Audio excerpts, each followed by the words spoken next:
Hello everyone, আমি নীলিমা চলে এসেছি আবারও একটি নতুন ভিডিও নিয়ে। আশা করি আপনারা খুব খুব খুব ভালো আছেন। আমরাও খুব ভালো আছি আপনাদের ভালোবাসা ও আশীর্বাদে। আজকে রবিবার, তো চলুন বাইরে একবার আপনাদের ঘুরিয়ে আনি। দেখছেন বাইরের চারপাশটা এরকম, কাল সারা রাত ধরে বৃষ্টি হয়েছে, আজ সকালেও হচ্ছে। আর ওয়েদার চেক করলাম, দেখলাম দুপুর অবধি এরকমই বৃষ্টিটা হবে। তো সকাল সকাল একটু চা নিয়ে বসেছি ব্যালকনিতে, এখানে একটু বৃষ্টি দেখবো আর সাথে চা খেয়ে শরীরে একটু আমেজ বাড়াবো, কারণ আজ সারাদিনই অনেক কাজ আছে। তো চলুন কাজগুলো হাতে তাড়াতাড়ি আমি সেরে নিই।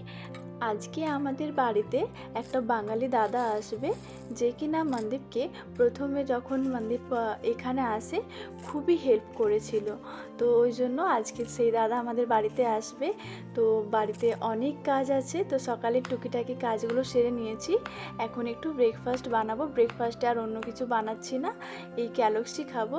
আর হ্যাঁ, এই ক্যালক্সের কথা মনে পড়ে গেল, আমি যখন ছোট ছিলাম মানে স্কুলে পড়তাম, তখন আমি আমার ভাইয়ের ক্যালক্স চুরি করে খেতাম। তো ওইগুলো আজকে মনে পড়ে গেল, আর আমার বরাবরই ক্যালক্স খেতে খুবই ভালো লাগে। তো ব্রেকফাস্ট সেরে নিয়েছি, এবার একটু ঘরের যেসব ডেকোরেশনগুলো আছে বা টুকিটাকি কাজগুলো আছে সেগুলো করে নিই। আসলে আমাদের বাড়ি মানে আমাদের কেন, সবার বাড়িতে আর্টিফিশিয়াল ফুল অনেকই থাকে, কিন্তু একটু ন্যাচারাল বা অরিজিনাল ফুল থাকলে ফ্লাওয়ার ভাসগুলো দেখতেও বেশ ভালো লাগে। আর যদিও বা এই ফুলগুলোতে কোনো স্মেল নেই, কিন্তু আমার ভালো লাগে দেখতে। আর এই ফুলগুলো 15-20 দিন মতন ঠিকঠাক থাকে, তারপর নষ্ট হয়ে যায়। তো ওই জন্য আমরা মাসে দুবার এই ফ্লাওয়ার ভাসটা চেঞ্জ করি। আর চলুন বাইরে এই যে এই গাছগুলো দেখছেন, এগুলো হলো আমার পরিবারের নতুন সদস্য।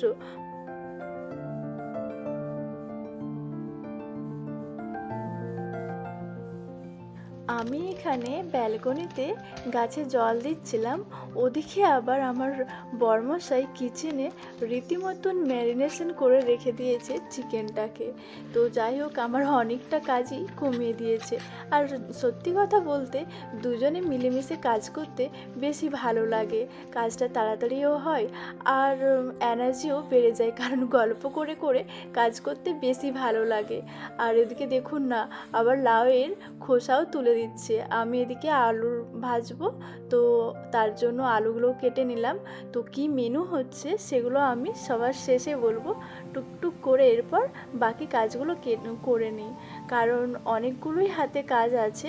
তো আগে আমি ফার্স্ট কাটাকুটিটা করে নিয়েছি, তারপর রান্নার যুদ্ধে নেমে পড়েছি।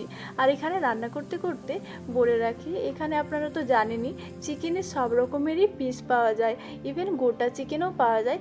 এইসব কাটাকুটির ঝামেলার জন্য আমরা আনি না গোটা চিকেন, ওই চিকেনের উইংস পিস কিংবা লেগ পিসই রান্না করার জন্য নিয়ে আসি। তো আজকে আমার মনটা সত্যি খুব ভালো লাগছে, অনেক দিন পর এই বিদেশে এসে বাঙালি আড্ডা হতে চলেছে।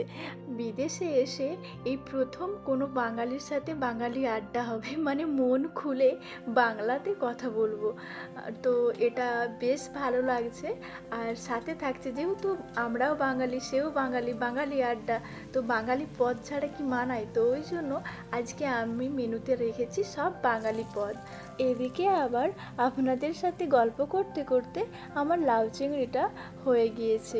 এবার আমি চিকেনটাকে রান্না করব। তো তার জন্য কড়াইতে প্রথমে আমি পেঁয়াজ দিয়ে এবার চিকেনের পিসগুলোকে একটু ভালোভাবে ভেজে নিয়েছি, তারপর বাকি মশলাপত্র দিয়ে চিকেনটাকে কষিয়ে নিয়েছে। এখানে চিকেন সবই ফ্রোজেন, তো ফ্রোজেন চিকেন ওই নর্মাল রান্না করলে একটা ওখান থেকে স্মেল আসে, যেটা আমার ভালো লাগে না। তো ওই জন্য আমি যখনই চিকেন রান্না করি, প্রথমে আমি চিকেনটাকে একটু ফ্রাই করেই রান্না করি। এগুলো আবার কি বলুন তো, বুঝতে পারছেন এগুলো কিসের বড়া? এগুলো আবার পোস্তর বড়া ভাববেন না, এগুলো কিন্তু পোস্তর বড়া নয়। দাঁড়ান, আমি আমার ব্যালকনিতে ওই গাছগুলোকে একটু চাল ধোয়া জলটা দিয়ে আসি। অনেক ভিডিওতে দেখেছি চাল ধোয়া জল দিলে নাকি গাছ ভালো হয়, তো তার জন্য আমি রান্না করতে করতেই দিয়ে এসেছি। তো দেখলেন এদিকে আমার বড়াটাও হয়ে গিয়েছে। এইগুলো হলো তিলের বড়া। তো আপনাদের আর কনফিউজিংয়ে রাখলাম না, বলেই দিলাম। চিকেন রান্নাটার স্মেলটা নাকি মনদীপের খুব ভালো লেগেছে, ওই জন্য ও প্রথমেই চলে এলো কিচেনে চিকেন টেস্ট করতে। এদিকে আমার সব রান্নাবান্না কমপ্লিট হয়ে গিয়েছে, আমি একটু রুম স্প্রে করে দিচ্ছি। অনেক কিছু আজকে রান্নাবান্না হয়েছে, তো তার স্মেলটা যাতে না থাকে তার জন্য। এদিকে আমি সব ভালোভাবে রান্নাপত্রগুলো গুছিয়ে রেখে দিয়েছি। আর ওই ব্যাঙগুলোকে দেখলেন, আপনাদের সবাইকে স্বাগতম জানাচ্ছে। তো এরপর বাকি স্যালাডগুলো কেটে নিই। আর ওই আমটাও আজকে ভাবছি সবাই মিলে একসাথেই খাবো। আমার রান্না তো কমপ্লিট হয়ে গিয়েছে, এবার ওদিকে আবার দাদাও চলে এসেছেন। তো এবার আমরা লাঞ্চ করব, তো গরম গরম ফিশ ফ্রাইটা একটু রেডি করে নিচ্ছি।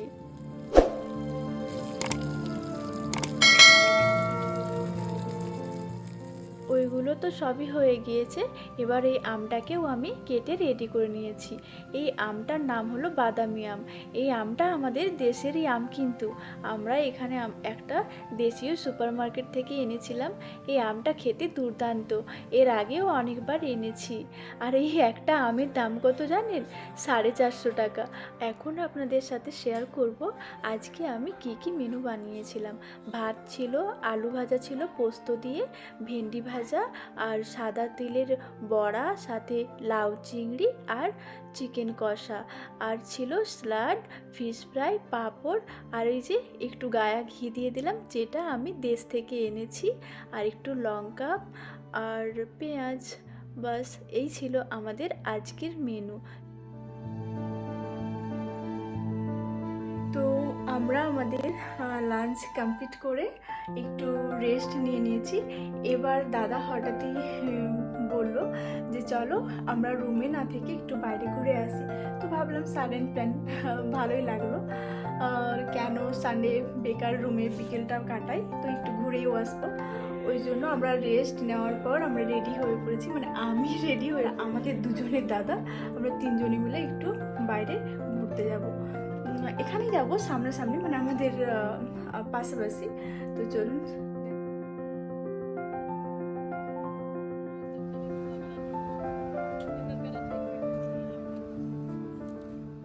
ওই যে দূরে একটা ফটো ফ্রেম দেখতে পেলেন, এই যে এটা হলো এখানকার একটা famous place, check point Charlie. এই চেক পয়েন্ট চার্লি ছিল বার্লিনের পূর্ব ও পশ্চিম বার্লিনের মাঝে একটি বিখ্যাত সীমান্ত পারাপারের চেক পয়েন্ট।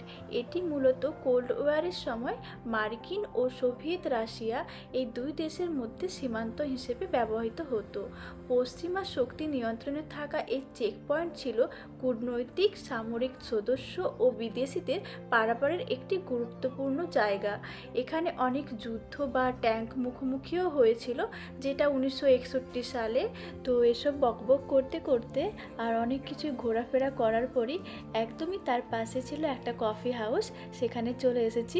তো কফি হাউসে কেকে ভর্তি, আপনারা বুঝতেই পারছেন। আর মনে হয় আপনারা একটু অবাকও হয়েছেন যে কফি হাউসে কফি আর কেক। হ্যাঁ, এটাই হলো এখানকার, মানে এই জার্মানিদের কালচার, কফির সাথে কেক খাওয়া। তো আমরাও একটু এই কফি হাউসের ভেতরে না বসে বাইরে একটু কফি আর কেক ট্রাই করে নিলাম। আর সত্যি বলতে কি, এই কফি আর কেক দুটো খুবই সুন্দর টেস্ট ছিল আর অসাধারণ কম্বিনেশন। তো আমার তো খুবই ভালো লেগেছে কেক আর কফি খেয়ে। আর একটু আশেপাশেটা এক্সপ্লোর করলাম। সকালে বৃষ্টি হলেও এখন দেখেছেন কেমন ঝলমলে ওয়েদার। যাই হোক, আমরা একটা মিউজিয়ামে চলে এসেছি। আর এই মিউজিয়ামের দেওয়ালে বা চারপাশে আপনি পেয়ে যাবেন 1933 থেকে 1989 পর্যন্ত এই বার্লিনে যে সমস্ত ঘটনা ঘটেছে তার সব কিছুই। ইতিহাসের পাতায় তো এইসব নিয়ে অনেক পড়েছি, আজ তার অনেক প্রমাণও দেখলাম। সত্যি ইতিহাস যেন জীবন্ত হয়ে উঠেছে এই মিউজিয়ামের ভেতরে। আপনারা আর একটা জিনিস লক্ষ্য করেছেন? এখানে দেখতেই পাচ্ছেন কত মানুষজন আসছে যাচ্ছে, কিন্তু এখানে যেন প্রায় ওই পিন ড্রপ সাইলেন্স। সবাই আমার মতোই ইতিহাসকে মুগ্ধ হয়ে উপলব্ধি করছে। সত্যি এই মিউজিয়ামে এত ইতিহাস আর প্রমাণ আর ছবি সহ রয়েছে, যেগুলো চোখে না দেখলে বিশ্বাসই হতো না। তো যাই হোক, অনেক কিছুই আজকে দেখলাম আর অনেক আড্ডাও হলো। এবার আমাদের বাড়ি ফেরার পালা। তো সবাই খুব ভালো থাকবেন, সুস্থ থাকবেন, সাবধানে থাকবেন। আজকের ভিডিওটা এখানেই শেষ করছি। আর যদি ভিডিওটা ভালো লেগে থাকে তাহলে লাইক, কমেন্ট, শেয়ার, সাবস্ক্রাইব করতে একদম ভুলবেন না। তো খুব তাড়াতাড়ি দেখা হচ্ছে পরের আরও একটি ভিডিওতে। আর আপনারা জার্মানির কে কী দেখতে চান সেটা আমাকে কমেন্ট করে জানাবেন, তাহলে আমিও সেটাই দেখানোর চেষ্টা করব। তো আজকের মতন এখানেই, টাটা।